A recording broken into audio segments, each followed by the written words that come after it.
નમસ્તે વિદ્યાર્થી મિત્રો, મોડેલ સ્કૂલ શિક્ષણમાં આપનું સ્વાગત છે।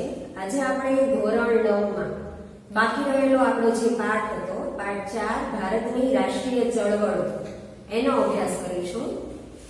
તો આપણે અગાઉના વિડીયોમાં જે મોર્લેમિન્ટો સુધારો હતો, પછી બહિષ્કારની ચળવળ હતી અને જે ઉગ્ર ક્રાંતિકારી ચળવળો હતી, એ બધા વિશે અભ્યાસ કર્યો। હવે આપણે મુસ્લિમ લીગની સ્થાપના થયા બાદ જે મોર્લેમિન્ટો સુધારા થયા એનો અભ્યાસ કરવાનો છે। તો આજે આપણે આ પાઠની શરૂઆત કરી એ પહેલા જે મુસ્લિમ લીગની સ્થાપના થઈ એના વિશે થોડો ખ્યાલ મેળવીએ। તો અંગ્રેજોએ જે ભારતની ભાગલા પાડો અને રાજ કરોની નીતિ અપનાવી, જેના દ્વારા હિન્દુ મુસ્લિમ કોમી વૈમનસ્ય ઊભું કરવાની એમની યોજના ઘડી હતી। તો એ સમયમાં લોર્ડ મિન્ટો અને એ સમયના હિન્દના વઝીર હતા મોર્લે, એમણે મુસ્લિમોને સંગઠિત કર્યા અને મુસ્લિમ લીગની સ્થાપના કરી હતી।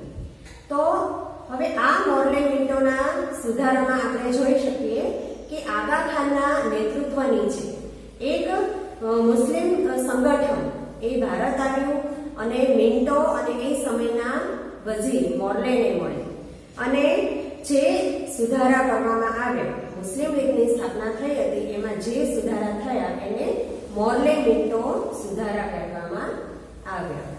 વિદ્યાર્થી મિત્રો, હવે આપણે આગળની ચળવળ વિશે અભ્યાસ કરીશું કે ગાંધીજી જ્યારે દક્ષિણ આફ્રિકામાં જઈને ભારત આવ્યા ત્યારે એમણે કેવી ચળવળો કરી, દક્ષિણ આફ્રિકામાં કેવા એમણે આંદોલનો કર્યા હતા।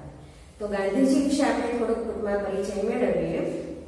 તો ઈસવીસન 1894માં જ્યારે વકીલ બન્યા અને 1894માં જ્યારે ગુજરાતના એક વેપારી હતા દાદા અબ્દુલ્લા, એમનો કેસ લડવા માટે એ આફ્રિકા ગયા હતા અને ત્યાં તેમણે ગોરા કાળાની નીતિ અને ભારતીયોનું જે આર્થિક શોષણ થતું હતું એની સામે સંઘર્ષો કર્યા હતા।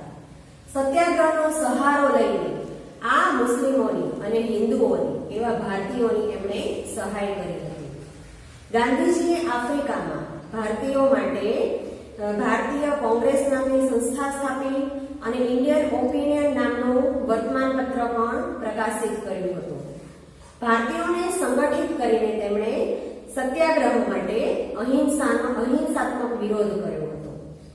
ગાંધીજીએ આફ્રિકી સરકાર જે હતી ઓડિયલ રૂક, એ ઓડિયલ રૂક સામે સતત વિરોધો કરતા રહ્યા અને એ વિરોધોના કારણે જે દક્ષિણ આફ્રિકામાં રહેતા જે ભારતીયો હતા એમની આર્થિક સમસ્યાઓમાં પણ ખૂબ જ વધવા લાગી। એમને પણ ગાંધીજીએ ખૂબ મદદ કરી।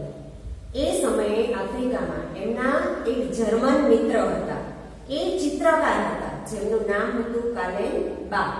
એમની મદદ ગાંધીજીએ લીધી અને આફ્રિકામાં ટોલ્સ્ટોય ફાર્મની સ્થાપના પણ કરી, જેના દ્વારા એમણે ગરીબ ભારતીયો જે હતા એમની મદદ પણ કરી। એ સિવાય આફ્રિકામાં રહેવાવાળા જે ભારતીયોનો જ્યારે એકરારનામાનો સમય સમાપ્ત થાય ત્યારે આફ્રિકન સરકાર દ્વારા એમની ઉપર 3 પાઉન્ડ કર નાખવામાં આવતો હતો।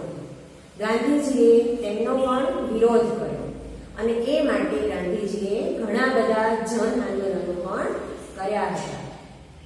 આમ ગાંધીજીના સત્યાગ્રહના પ્રયાસોથી આફ્રિકન સરકારે ભારતીયોની સમસ્યાઓ જાણી અને એમની મુખ્ય માંગોનો સ્વીકાર કર્યો। એ પછી ગાંધીજી એમના પ્રયત્નોથી જે દક્ષિણ આફ્રિકાની સરકારનો વિરોધ કર્યો ત્યારે ભારતીયોની માંગ સ્વીકારી આફ્રિકી સરકારે ભારતીયોના ઉપરથી 3 પાઉન્ડ કર, પછી પંજીકરણ પ્રમાણપત્ર અને ભારતીયોને આફ્રિકામાં હિન્દુ વિધિથી, હિન્દુ રીત રિવાજથી લગ્ન કરવાની છૂટછાટ પણ ગાંધીજીએ અપાવી।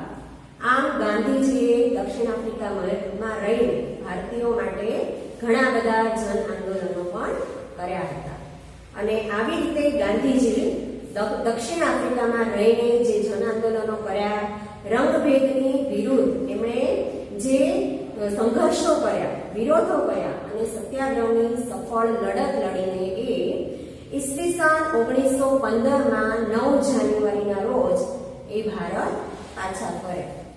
તો વિદ્યાર્થી મિત્રો, આપણે જોયું કે ગાંધીજીએ કેવા આંદોલનો દક્ષિણ આફ્રિકામાં કર્યા હતા. હવે જ્યારે એ ભારત આવ્યા ત્યારે ભારતમાં તેમને એમના જે ગુરુ હતા, રાજકીય ગુરુ ગોપાલ કૃષ્ણ ગોખલે અને એમના આધ્યાત્મિક ગુરુ હતા શ્રીમદ રાજચંદ્ર, તે બંને ગુરુ પાસેથી એમને ખૂબ જ પ્રેરણા મળી અને એમણે એમના આંદોલનો શરૂ રાખ્યા. ગાંધીજીએ એ સમય દરમિયાન ભારતમાં આવ્યા ત્યારે ભારતના ઘણા ખરા ભાગોનો પ્રવાસ કર્યો અને હિન્દુસ્તાનના આ ભાગોમાં પ્રવાસ કર્યો હિન્દુસ્તાનના જીવનને સમજવાનો એમણે પ્રયાસ પણ કર્યો. આ પ્રવાસ દરમિયાન ગાંધીજીએ એવું જાણ્યું કે હિન્દુસ્તાનના લોકોની, ભારતીય લોકોની મુખ્ય ગરીબીનું કારણ એ અંગ્રેજો દ્વારા થતું શોષણ જ છે. તો આ બાબત એમણે જાણીને બ્રિટિશ સરકાર સામે, બ્રિટિશ સરકારને ના શાસનને દૂર કરવાના ઉપાયો પણ ગાંધીજીએ વિચાર્યા. આમ ગાંધીજીએ ભારત આવીને ભારતને સ્વતંત્ર બનાવવાની, સ્વશાસન આપણને મળે, આપણું સ્વરાજ્ય આપણને મળે એવા ઘણા બધા પ્રયાસો કર્યા, ઘણા બધા આંદોલનો પણ કર્યા. વિદ્યાર્થી મિત્રો, હવે આપણે આપણી આગળની ચળવળ રોલેટ એક્ટ વિશે અભ્યાસ કરવાનો છે, જે ઈસવીસન 1919માં થઈ હતી. તો બ્રિટિશ સરકાર, ઇંગ્લેન્ડના જે કાયદા ખાતાના પ્રધાન હતા રોલેટ એક્ટ, એમના અધ્યક્ષ પદે રોલેટ કાયદો ઘડી કાઢ્યો હતો. તો આપણે જોઈ શકીએ છીએ વિદ્યાર્થી મિત્રો કે બ્રિટિશ સરકાર કાયદા ખાતાના પ્રધાન રોલેટ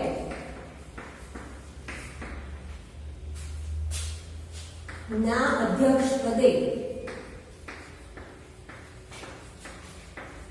જે કાયદો ઘડ્યો તેને રોલેટ એક્ટ કહેવામાં આવે છે. હવે આ કાયદો એ ક્રાંતિકારીઓ અને રાષ્ટ્રવાદીઓ દમન કરતો કાયદો હતો. એટલે આ કાયદા દ્વારા ક્રાંતિકારીઓ અને રાષ્ટ્રવાદીઓ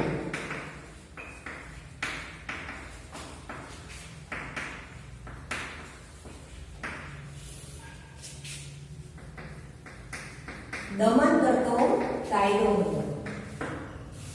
એ પછી આપણે જોઈ શકીએ કે રોલેટ એક્ટ કાયદો હતો એ વ્યક્તિ સ્વાતંત્ર્ય અને વાણી સ્વાતંત્ર્યને છીનવી લેતો, એને વણી લેતો એ કાયદો હતો. વ્યક્તિ સ્વાતંત્ર્ય અને વાણી સ્વાતંત્ર્ય ને છીનવી લેતો.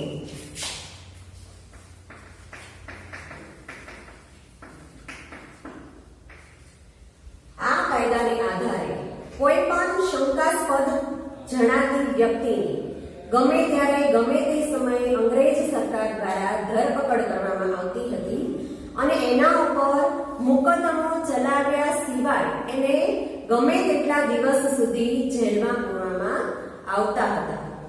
ભારતીયોના દમન કરતો કાયદો હોવાથી ગાંધીજીએ તેને કાળો કાયદો પણ કહ્યો છે. વિદ્યાર્થી મિત્રો, પરીક્ષામાં આ પ્રશ્ન પૂછાય છે કે ગાંધીજીએ રોલેટ એક્ટને કાળો કાયદો શા માટે કહ્યો છે?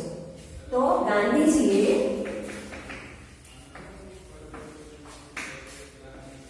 આ કાયદાને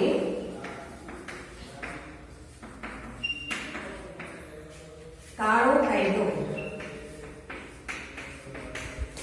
કહ્યો છે કારણ કે શંકાસ્પદ વ્યક્તિની ગમે ત્યારે ધરપકડ થતી હતી અને તેના ઉપર મુકદ્દમો ચલાવ્યા સિવાય ગમે તેટલા દિવસ સુધી એમને જેલમાં પૂરી રાખવામાં આવતી હતી. આમ આ કાયદાથી બ્રિટિશ સરકારને દમન કરવાની વિશાળ સત્તા મળી ગઈ.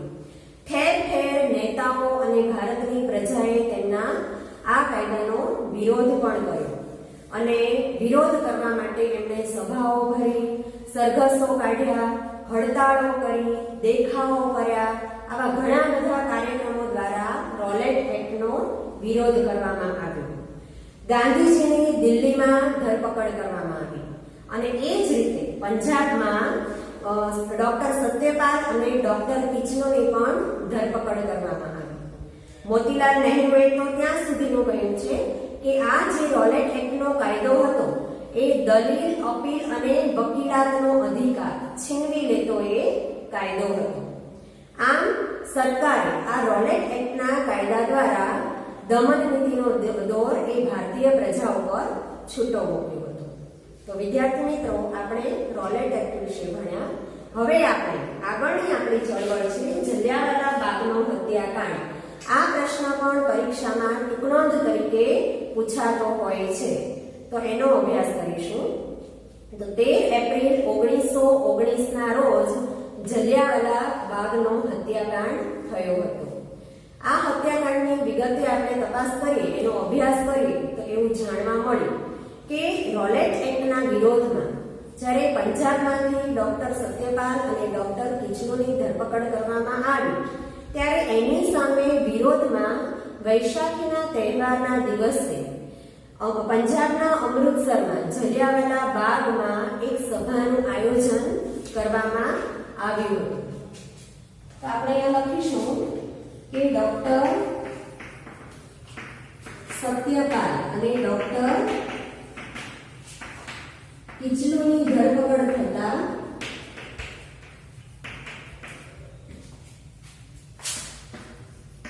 તેના વિરોધમાં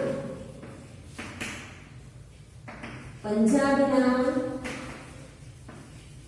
અમૃતસરમાં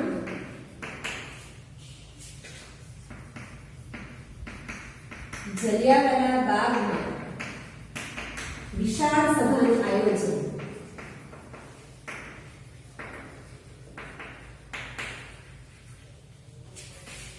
એ સમયે જે અંગ્રેજી સરકાર હતી એનો એક ઓફિસર હતો જેનું નામ હતું જનરલ ડાયર.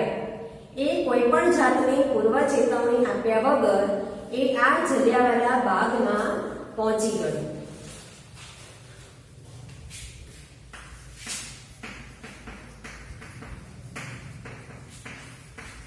લશ્કરી સૈન્ય સાથે જનરલ ડાયર ત્યાં પહોંચ્યો અને પૂર્વ ચેતવણી આપ્યા વગર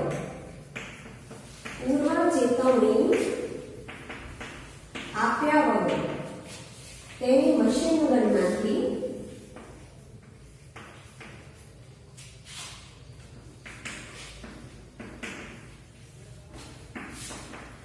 સભામાં આવેલી પ્રજા ઉપર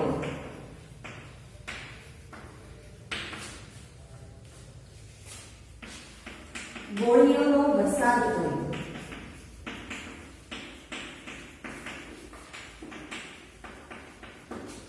આમ પૂર્વ ચેતવણી આપ્યા વગર જ જનરલ ડાયરે જે પોતાની મશીનગનમાંથી એના સૈનિકો સાથે ગોળીઓનો વરસાદ કર્યો અને જલિયાવાલા બાગમાં અસંખ્ય પ્રજાઓ ઘાયલ થઈ અને ઘણા બધા લોકો મૃત્યુ પામ્યા.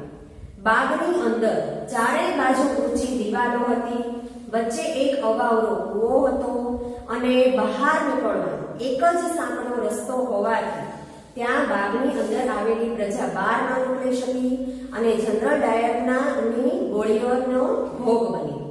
તો જ્યારે કોંગ્રેસની નિમેલી જે તપાસ સમિતિ હતી એના દ્વારા એવું જાણવા મળ્યું કે 1000 કરતા પણ વધારે લોકો મૃત્યુ પામ્યા હતા.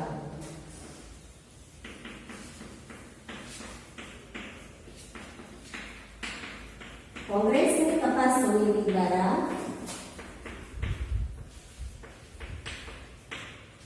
જાણવા મળ્યું કે 1000 લોકો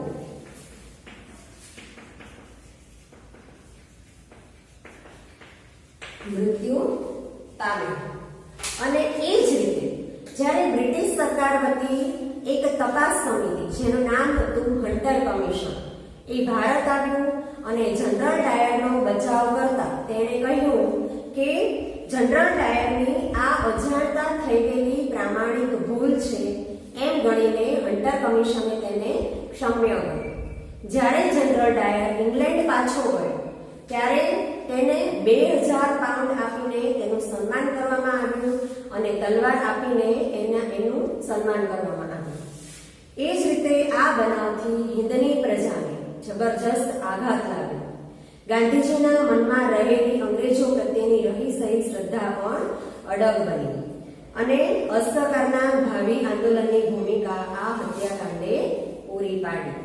તો વિદ્યાર્થી મિત્રો, આપણે બંને મહત્વના પ્રશ્નો વિશે અભ્યાસ કર્યો.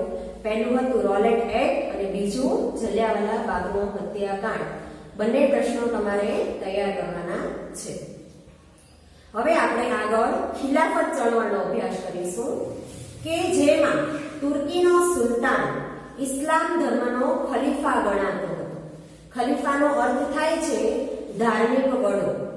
આ ખલીફાએ એમના ધર્મને લગતી ઘણી બધી કડક શરતો મૂકી હતી. એ કડક શરતોને હળવી કરવા માટે મુસ્લિમોએ સંગઠિત થઈને આ ખલીફા સામે જે આંદોલનો, જે ચળવળ કરી એને ખિલાફત ચળવળ તરીકે ઓળખવામાં આવી. આ ચળવળમાં મૌલાના શૌકત અલી અને મૌલાના મુહમ્મદ અલી બંને ભાઈઓ એ નેતા તરીકે આગળ રહ્યા હતા. આગળ આપણે અસહકારના આંદોલન વિશે જોઈશું. તો ઈસવીસન 1920 થી 1922ના સમયગાળામાં અસહકારનું આંદોલન થયું હતું. નાગપુરના અધિવેશનમાં આ અસહકારના આંદોલનને બહાલી મળી અને કોંગ્રેસે બ્રિટિશ સામ્રાજ્યના નેજા હેઠળ સ્વશાસનને બદલે સ્વરાજ પ્રાપ્તિ જોઈએ છે તેવી બુલંદ માંગણી કરી. અસહકારના આંદોલનમાં જે રચનાત્મક પાસા હતા, એટલે કે એના હકારાત્મક પાસા જોઈએ તો એમાં હિન્દુ મુસ્લિમ એકતા વધી, સ્વદેશી ચીજવસ્તુઓનો બહિષ્કાર થયો, રાષ્ટ્રીય શિક્ષણને માન આપવામાં આવ્યું, તેનો સ્વીકાર થયો, અસ્પૃશ્યતા નિવારણ, દારૂબંધી, ખાદીનો ઉપયોગ, રેડિયો ફરતા કરવા, ટિળક ફંડમાં 1 કરોડ રૂપિયા ભેગા કરવા વગેરે જેવા કાર્યક્રમોનો એમાં સમાવેશ થતો હતો. જો એનો ખંડનાત્મક પાસું જોઈએ તો ખંડનાત્મક પાસા તરીકે આપણને એવું જાણવા મળે છે કે સરકારી નોકરીઓ, સરકારી શાળા કોલેજો અને સરકારી અદાલતોનો ત્યાગ કરવામાં આવ્યો. સ્થાનિક સ્વરાજ્યની સંસ્થાઓમાં જે અધિકારીઓ ફરજ બજાવતા હતા તેમને પણ રાજીનામું આપવાની ફરજ પૂરી પાડવામાં આવી. વિદેશી કાપડ અને માલનો બહિષ્કાર કરવામાં આવ્યો અને એ જ રીતે ઇલકાબો અને ખિતાબોનો પણ ત્યાગ કરવામાં આવ્યો. વિદ્યાર્થી મિત્રો, આ અસહકારના આંદોલનમાં બીજા ઘણા બધા કાર્યક્રમો થયા હતા જેનો આપણે વિગતે અભ્યાસ કરીએ તો એવું જાણવા મળશે કે આંદોલનની શરૂઆતમાં ગાંધીજી કેસરે હિન્દ અને રવિન્દ્રનાથ ટાગોરે નાઇટહુડ સન્માનનો ત્યાગ કર્યો અને અન્ય નેતાઓએ પણ તેમને મળેલી પદવી અને ઉપાધિનો ત્યાગ કર્યો. ભારતના જે વિદ્યાર્થીઓ હતા એમણે અંગ્રેજી શાળાઓ અને કોલેજો પણ છોડી અને ભારતમાં આ આંદોલનના કાર્યક્રમ રૂપ ઠેર ઠેર વિદેશી કાપડની હોળીઓ થવા લાગી. ડ્યુક ઓફ કેનાડ જ્યારે ભારત આવ્યા ત્યારે તેમનો પણ ઉગ્ર વિરોધ થયો. વેલ્સ સન્માનનો પણ ત્યાગ કરવામાં આવ્યો અને એ જ રીતે બીજી બાજુ ભારતમાં રાષ્ટ્રીય વિદ્યાપીઠો, રાષ્ટ્રીય યુનિવર્સિટીઓની સ્થાપના થઈ, જેમાં ગુજરાત, કાશી, બિહાર વગેરે જગ્યાએ રાષ્ટ્રીય વિદ્યાપીઠોની સ્થાપના થઈ હતી. સ્વદેશીનો પ્રચાર થતા જે ઇંગ્લેન્ડથી આયાત થતું કાપડ હતું, પગરખા હતા, મોજ શોખની ચીજ વસ્તુઓ હતી, તેમાં પણ ઘટાડો થવા લાગ્યો અને ટિળક ફંડમાં 1 કરોડ રૂપિયા ભેગા થયા અને હિન્દુ મુસ્લિમ એકતા પણ દ્રઢ બની. હિન્દુ જમીનદારો અને મુસ્લિમ ખેડૂતો વચ્ચે એ સમયે એક મોપલા બળવો થયો, એ ખૂબ જ ટીકાપાત્ર ગણાયો હતો. આંદોલનને નિષ્ફળ બનાવવા માટે સરકારે દમન નીતિનો સહારો પણ લીધો હતો કે જેમાં સરકાર બેફામ લાઠીમાર કરતી હતી, અમાનુષી અત્યાચાર કરતી હતી, સામૂહિક ધરપકડ કરતી હતી, આડેધડ ગોળીબાર કરતી હતી. આવા ઘણા બધા બનાવો અસહકારના આંદોલનનો દમન કરવા માટે થવા લાગ્યા. વિદ્યાર્થી મિત્રો, હવે આપણે એક નવી ચળવળ ચોરી ચોરાનો બનાવ અને જે અસહકારનું આંદોલન હતું એ મોકૂફ થયું એની ચળવળનો અભ્યાસ કરીશું. તો 5 ફેબ્રુઆરી 1922 ના રોજ આ બનાવ બન્યો હતો. ઉત્તર ભારતના ગોરખપુર જિલ્લામાં ચોરી ચોરા ગામે એક વિશાળ સરઘસ નીકળ્યું હતું. એ સમયે અંગ્રેજોએ આવીને ત્યાં આડેધડ ગોળીબાર કર્યો અને અસંખ્ય પ્રજા ઘાયલ થઈ અને ઘણા લોકો મૃત્યુ પણ પામ્યા હતા. જ્યારે પોલીસોની ગોળીઓ ફૂટવા લાગી ત્યારે ઉગ્ર થયેલી પ્રજાએ જે પોલીસોની ગોળીઓ ફૂટી ગઈ ત્યારે એ પોલીસ ચોકીમાં જઈને છુપાઈ ગઈ, સંતાઈ ગઈ અને એ સમયે ઉગ્ર થયેલી પ્રજાએ તેનો વિરોધ કરવા માટે પોલીસ ચોકીને આગ ચાંપી દીધી અને એ સમયે 21 જેટલા પોલીસો એ પોલીસ ચોકીમાં મૃત્યુ પામ્યા. ત્યારે ગાંધીજીએ આ અહિંસક બનાવના સમાચાર સાંભળતા કહ્યું કે અહિંસાનું મૂલ્ય નહીં સમજનારા લોકોના હાથમાં મેં સત્યાગ્રહનું શસ્ત્ર પકડાવીને હિમાલય જેવડી મોટી ભૂલ કરી નાખી છે. અને આમ કહેતા જ ગાંધીજીએ અસહકારનું આંદોલન મોકૂફ રાખ્યું. આમ વિદ્યાર્થી મિત્રો, ચોરી ચોરાના બનાવ બાદ જે અહિંસાની પ્રવૃત્તિ થવા લાગી તેનાથી નારાજ થઈને ગાંધીજીએ આ અસહકારનું જે આંદોલન હતું એ મોકૂફ રાખ્યું. હવે આ અસહકારના આંદોલનની અસરથી સરકાર તરફ એક વિરોધી વાતાવરણ સર્જાયું. અન્યાયની વિરુદ્ધ સંઘર્ષની પ્રબળ ભાવના ભારતીયોમાં જાગી હતી. બધા વર્ગોમાં જાગૃતિ આવી. પછી સ્વરાજ માટેની શ્રદ્ધા હતી એ પણ અડગ બની હતી. લોકોમાંથી લાઠી, દંડ અને જેલનો ભય પણ દૂર થવા લાગ્યો હતો. અંગ્રેજીને બદલે હિન્દી શિક્ષણને મહત્વ વધતું ગયું હતું. અને એ જ રીતે આ રાષ્ટ્રીય આંદોલન માત્ર શહેરમાં જ નહીં પરંતુ હવે એ ગામડે ગામડે પણ સામાન્ય પ્રજા સુધી વિસ્તર્યું હતું. આ જ રીતે હવે એક નવી ચળવળનો અભ્યાસ આપણે કરીશું જેનું નામ છે સ્વરાજ પક્ષ. એની સ્થાપના કેવી રીતે થઈ અને એણે શું કાર્ય કર્યું? તો વિદ્યાર્થી મિત્રો, આપણે જોયું કે જે અહિંસાના કાર્યો ભારતમાં થવા લાગ્યા એના દ્વારા ગાંધીજીએ જે અસહકારનું આંદોલન મોકૂફ કર્યું એ સમયે લોકોમાં આવેલી રાજકીય જાગૃતિ જોઈને અને અસહકારના આંદોલનની મોકૂફી બાદ મોતીલાલ નહેરુ અને ચિત્તરંજન દાસ મુનશીએ એક નવો પક્ષ સ્થાપિત કર્યો જેને સ્વરાજ પક્ષ તરીકે નામ આપ્યું. આ પક્ષનો મૂળ એક જ હેતુ હતો કે ધારાસભામાં પ્રવેશીને સરકાર જે યોગ્ય નીતિઓ દાખલ કરે છે એનો વિરોધ કરવાનો એનો હેતુ હતો. સ્વરાજ પક્ષના સ્થાપકોએ પણ ગાંધીજીના કાર્યક્રમો જેવા કે ઘેર ઘેર રેડિયો ફરતા કરવા, દારૂબંધી, અસ્પૃશ્યતાનું નિવારણ વગેરે જેવા કાર્યક્રમોનો સ્વરાજ પક્ષના સ્થાપકોએ પણ સ્વીકાર કર્યો હતો. ધારાસભાઓમાં પ્રવેશીને એમની ચૂંટણીમાં ભાગ લઈને સ્વરાજ પક્ષે કેન્દ્રીય ધારાસભા અને પ્રાંતીય ધારાસભામાં સ્વરાજ પક્ષના ઉમેદવારો ચૂંટાઈ આવતા આ પક્ષને બહુમતી પણ મળી હતી અને સ્વરાજ પક્ષ એક મોટો અને મજબૂત પક્ષ તરીકે સ્થાપિત થયો હતો. આમ કેન્દ્રીય ધારાસભામાં મોતીલાલ નહેરુ અને બંગાળ પ્રાંતમાં ચિત્તરંજન દાસ મુનશીની વરણી પણ કરવામાં આવી હતી. પક્ષની કામગીરી જોઈએ તો પ્રજાના પ્રશ્નો તરફ સરકાર ધ્યાન દોરે એ માટે સ્વરાજ પક્ષની સંસ્થા હતી એ સરકારને ધ્યાન દોરવાની ફરજ પૂરી પાડતી હતી. પક્ષની કામગીરીને કારણે જ એમની ઉત્તમ કામગીરીને કારણે જ સાયમન કમિશન હતું એ ભારતમાં 2 વર્ષ માટે વહેલું નીમવામાં આવ્યું હતું અને ધારાસભામાં પક્ષે શિસ્તબદ્ધ કામગીરી કરી અને ઊંચી સંસદીય પ્રણાલી પણ સ્થાપી હતી. હિન્દનો શિક્ષિત વર્ગ હતો એ સ્વરાજ પક્ષ તરફ આકર્ષાયો હતો.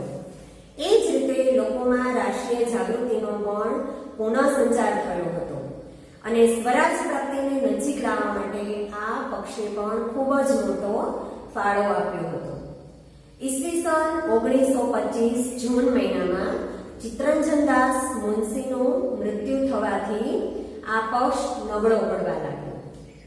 કેટલાક સભ્યો એ સરકારને સહયોગ આપતા થયા અને કેટલાક સભ્યોએ નેશનલ પાર્ટી નામનો નવો એક પક્ષ સ્થાપિત કર્યો અને એમાં જોડાયા અને ત્યારથી સ્વરાજ પક્ષની પ્રતિષ્ઠા એ ઓસરી.